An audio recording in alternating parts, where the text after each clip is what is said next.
Hello, everyone, and welcome to another Five for Ben Lesnick. I'm Nikki Batgirl D'Angelo, and joined for take 2 of this episode by Ben Lesnick.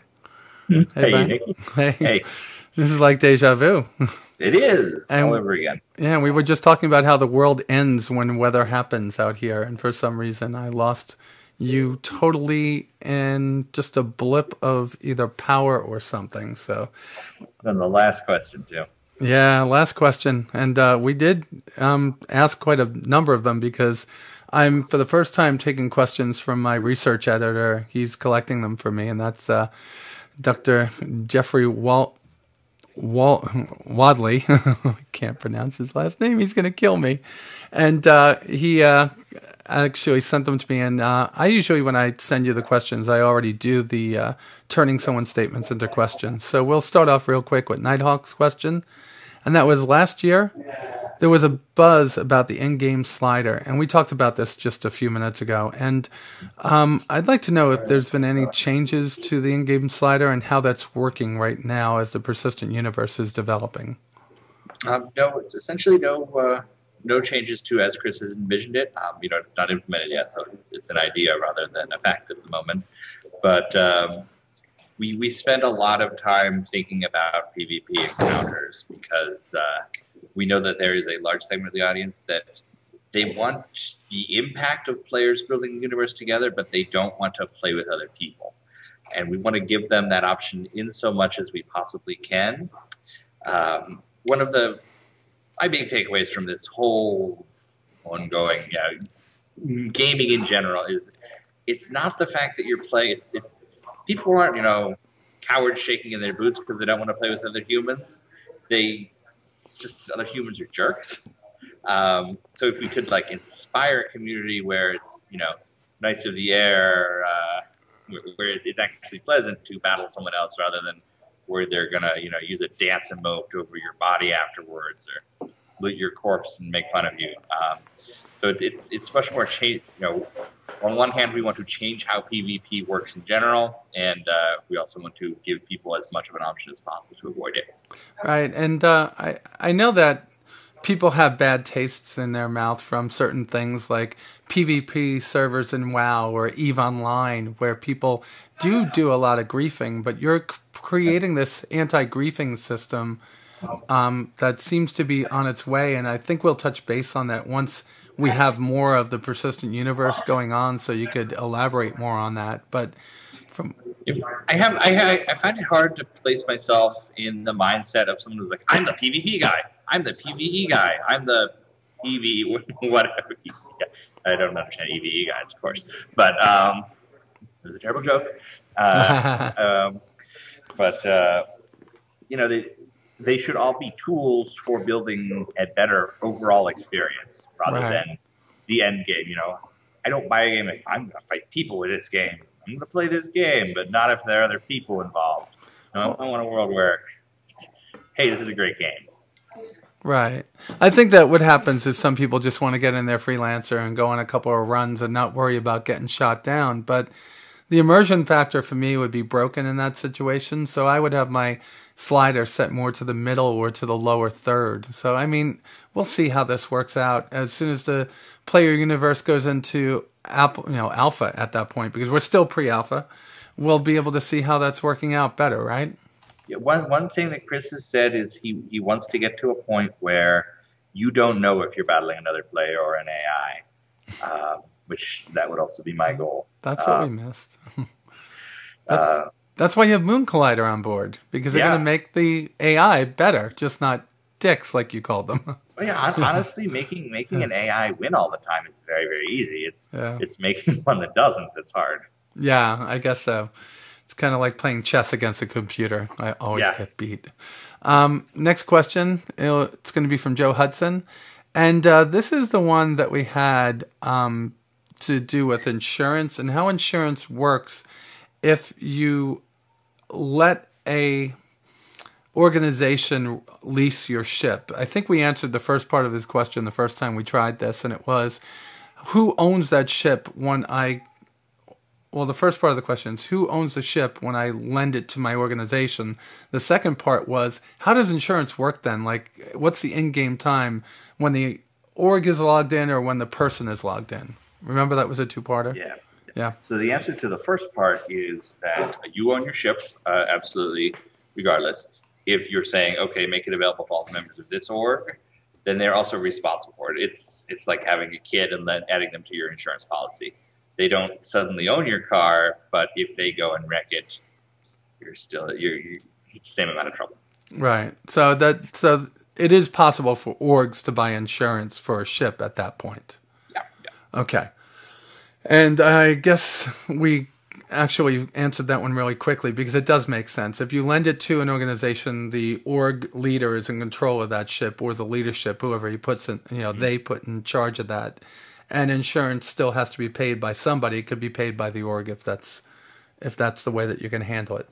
Ben asks, do you foresee there being more ships than just a Starfarer as fuelers?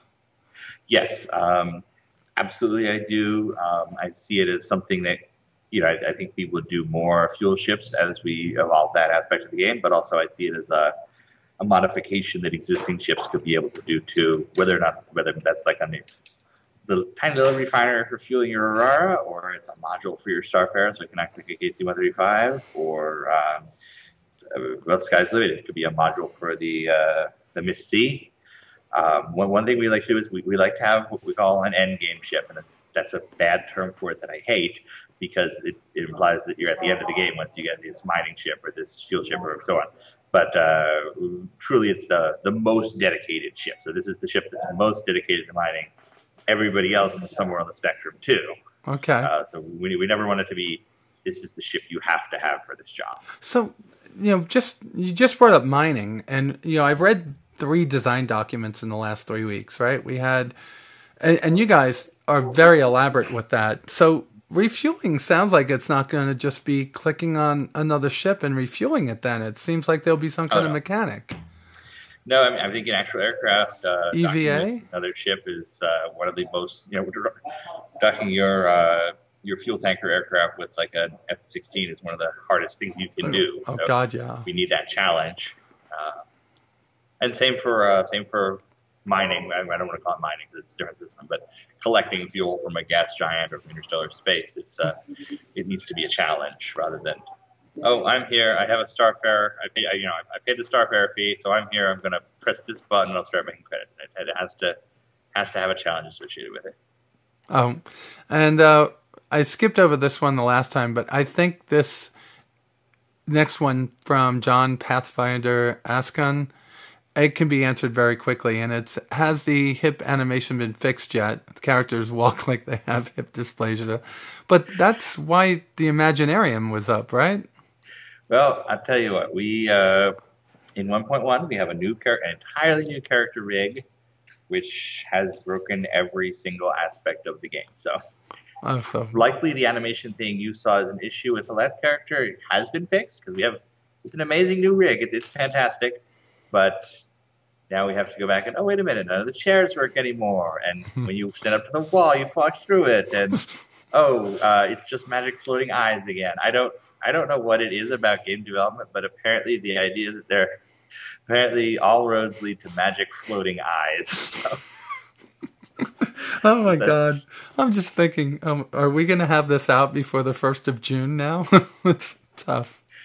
Oh, there's always hope. Yeah. Well, you guys work hard. I know that. And I know you don't work normal hours.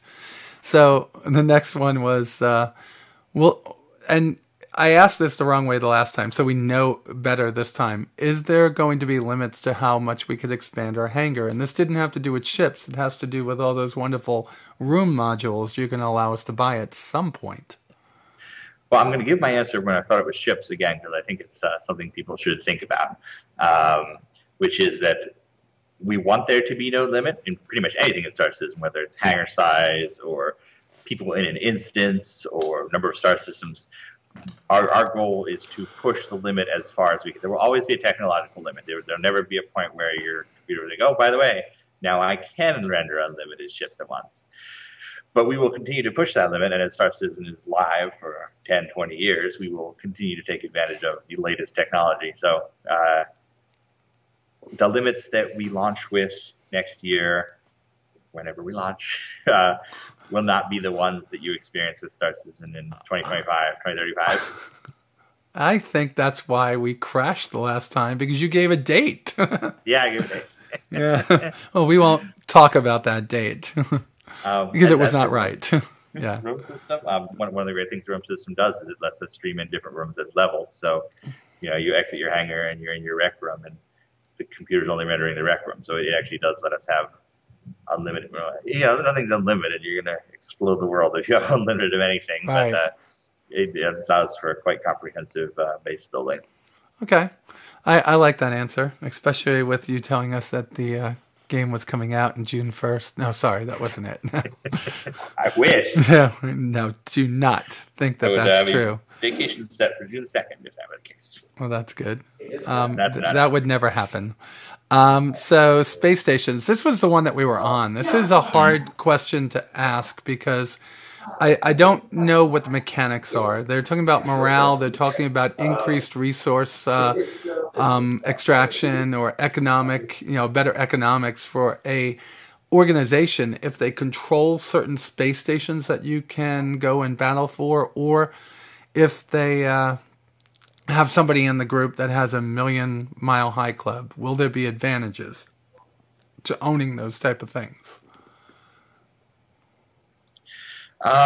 Yes, absolutely.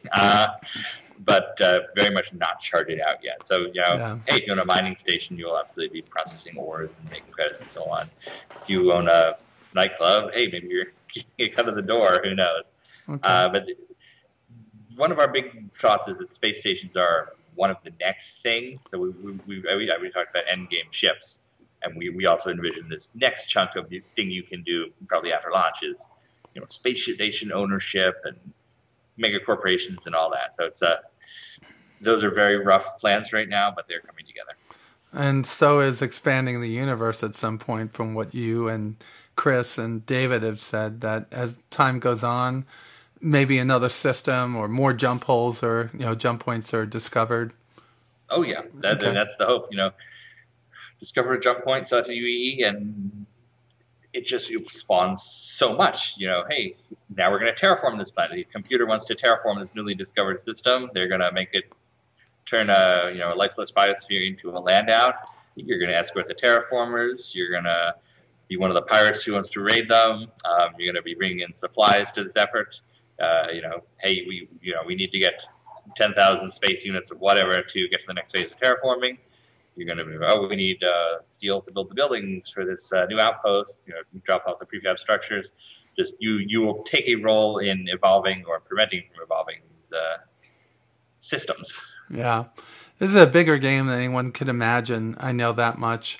I want to ask a question about, for myself, like I do every week at the end of the show. And that question revolves around REC and subscriber perks. They kind of cross over into one area. One of the subscriber perks for the Imperator level, those are the people that are paying $20 a month, right? Mm-hmm. That they get to test fly any ship for a 24-hour period. Not every ship for a 24-hour period, but any ship once a month for a 24-hour period. Plus they have unlimited access to the scythe or something like that. I think you get a scythe for 24 hours a month. That sounds maybe. Yeah. There's a bunch of different levels of it. There was a basic test pilot, an advanced test pilot. But it's only in Arena Commander, only in Star Citizen's Arena Commander. So is that going to be going live at any point, since now REC seems to be unlocking that mechanic? Yes, in fact, the fact that we were preparing for that mechanic has made the need to adapt REC into our schedule a little bit easier. Because we already knew we had to have a badge you put in your account to say fly this ship for 24 hours. So that was always kind of specced out, and now it is happening. What we'll probably do, probably not on 1.1, it's very, very close. So in the days following 1.1, we will sit down and say, okay, these people, loyal subscribers, have been doing this for a year. We need to go do a pass to the database. Say this guy has earned 14 months of this, and that's this equivalent of REC. Okay. So on and so on. All right. So you're going to go back to how long that someone's been subscribing. Yes. 24 months. No. Oh yeah, we'll go back to your. No, no. Everybody started building these up with the second year of subscriptions, and we would go back and say, okay, this guy has so many of these, and here's his badge to fly the site. The site is not coming from us. I'll just get that out of there. But site will be coming, and you will get all your previous months of site time when it happens. But it's sort of like advanced badge and regular badge. We'll go back and we'll tribute properly. All right, and I want to ask one last question because I had the fortune/misfortune/fortune of watching one of those people that did one of those sky is falling videos about Star Citizen. You know, we see one of those every now and then. Yeah. He will remain nameless because I watched it, and I believe everyone's allowed to have their own opinion. My thinking here is whenever somebody tries to alter what's been said by Chris, you, and the development team about insurance, it's something that I feel like has to be dispelled. And insurance, Hull Insurance gives you a basic ship, the ship that you purchased, not the ship that you upgraded, right? Right. Your basic ship. But there's other insurance that you could buy also, right? Oh, yeah. The insurance for your components, right. Different plans and so on. So if you have LTI, you get a ship back that does have weapons. It has the original weapons. It has the original star drives. It has the original shields, whatever was in there. If you pay the extra insurance, you get back a ship that was equipped exactly the way that you had left the hangar with before somebody griefed you and blew you up, correct? Yeah. All right. That was it. I had a lot of people pointing me to this person, and I keep forgetting to ask that question. And I knew the answer to it, which is probably why I didn't want to ask it. I think the answer to this, every single time, no matter what form it takes, and it will take so many forms over the next million years, is no, we are not trying to screw you. If you see the trolls, they'll go back to their own and say, oh, what if the insurance actually doesn't work in this way? And even if the answer is, oh my God, we didn't think of that, that's just our cue to fix it. It's not, there's no long-term plan. Like, this is how we're going to get them. We're going to sell them fake spaceships. And we're going to blow those spaceships up, and that'll show those bastards for supporting us. Yeah, just so you have to spend more money. Right. Yeah. The way I look at it is, here's Star Citizen, this little tiny pimple on the rear end of a couple of other games. You've got $73 million. When you look at WoW, they're making $100 million a month. A regular boil. Right. And then you look at League of Legends. And when's the last time somebody saw how much League of Legends makes just by selling armor kits and heroes, you know? So it's like you guys are doing an amazing job, you know, letting all of those that have been following Chris for so long, and those that have jumped on board now, which we love just the same, giving us a game that we never dreamt would be a reality, and it's finally coming to us. And I know that you're trying to do it in a way to take care of us, and I really do appreciate it. So, you know, it's interesting kind of watching this. There's some generic I'm going to troll this game responses. Yeah. You know, big giant one is they don't communicate with us.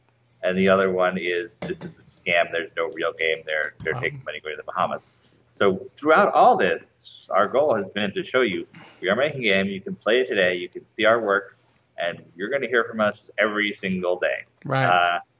And you still see them testing the fences with these. They'll show up in any kind of problem. Well, they're not communicating with us, or they're not doing this. And people just laugh at them because it doesn't make sense in this context. So, trolls out there, change your tactics. Yeah, because... Or don't. Yeah, change your tactics because reality dispels everything they say. Yeah, the truth is right here in the game.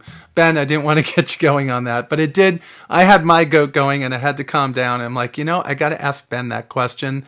And I almost let it go. And I'm like, you know what? It's time because it's feeding into my thread. And I don't like to answer the trolls' questions because when you do, it brings more trolls into the group. But this is something important for the new people to know. I mean, we've grown from... when I started, there were like 60 or 70,000 people back in the game, and now we have 700,000+ back in the game. So it's like as new people come in, they need to know that this is a reality. It's going to come true, and we're all going to be flying around space together at some point. All right. I think the biggest thing is if we were going to be making space League of Legends or space, scammy Facebook game, we could do that and we could make so much money, but Right. that's not why we're here. Oh, And we would have gone whole hog a long time ago. You guys will make a lot of money because you're going to need it to keep making this game bigger for us. Yeah, it's great seeing all the money go back to the game. Yes. Yep. All right, Ben, that's great. And I really appreciate you being here each week. I know it takes you time out of your day to do this, but you are the Senior Director of Community Engagement. Director of Community Engagement and Online Strategy. Yeah, that's right. Okay. And Ben, let's just say goodbye to everybody right now. Thank you very much, everybody. Thank you. Thank you very much, everybody, for joining us. And with that said, you all be safe out there, and I'll talk to you soon. All right. Have fun, guys.